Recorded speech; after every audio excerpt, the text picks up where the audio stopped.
real estate, nothing which is going to work other than this one thing.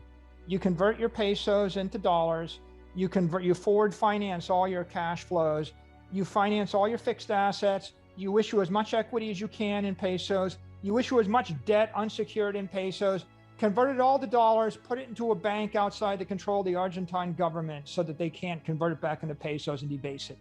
And that's the only strategy.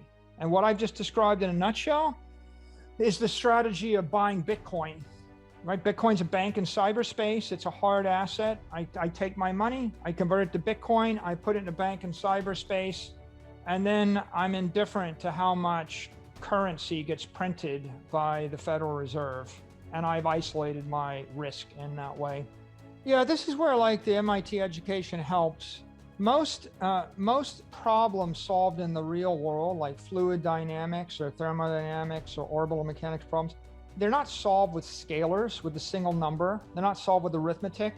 They're solved with vectors, n-dimensional numbers. That if you're going to describe inflation, you can't describe inflation with a single number, like CPI is 1.8%. Inflation is a vector, which means that I can track the inflation rate of houses. It's 11% this year. I can track the inflation rate of luxury houses in Palm Beach and beachfront property. That's somewhere between, it's 25% in Palm Beach, it's 50% in the Hamptons. I can track the inflation rate of assets, like shares of stock or bonds. The inflation rate of the S&P is 39%. So people tell themselves, oh, that's not inflation, that's return. This year, you had hyperinflation in assets, you had no inflation in consumer goods. But rich people tell themselves, I'm a genius, I bought assets that went up 39%. and those consumer goods didn't. Okay, you're captured in your own frame of reference. I can define any market basket of aspirational goods, products, and assets. Then I can calculate the rate at which they change over time. It's a vector. It'll change, it's changing with time. It's changing in space, right? The rate at which real estate in Palm Beach changes is different than the rate at which real estate in the Hamptons changes, for good reasons.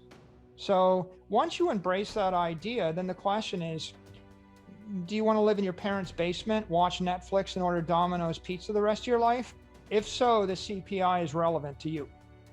Or would you like to be wealthy or stay wealthy? If you wish to be wealthy or stay wealthy, then the relevant inflation rate is the asset inflation rate. And the best surrogate for the asset inflation rate is either the broad money supply, M2, which expanded 25% this year, or it's the S&P index, which is the most liquid thing. I mean, people said, oh, well, we printed money and there's no inflation. Well, there was instant inflation within minutes in the assets. When you print $1 trillion, the inflation flow, the money flows into the assets and the price of bonds goes up, interest rates go down. That's hyperinflation. In fact, if it cost $1 million to buy a bond that yields $50,000 in interest a year, because the inflation or because the interest rate's 500 basis points, when the Fed prints more money, they drive up the price of that bond to 10 million from 1 million. The interest rate is 50 basis points. You've got hyperinflation in the bond. You're just telling yourself a Jedi mind trick. I don't want to buy the bond. This is not the thing I'd want to buy, and therefore I don't care about the inflation. But, to the point you made about the dentist, well, what do people want? Do they want a job, or do they want to never have to work again?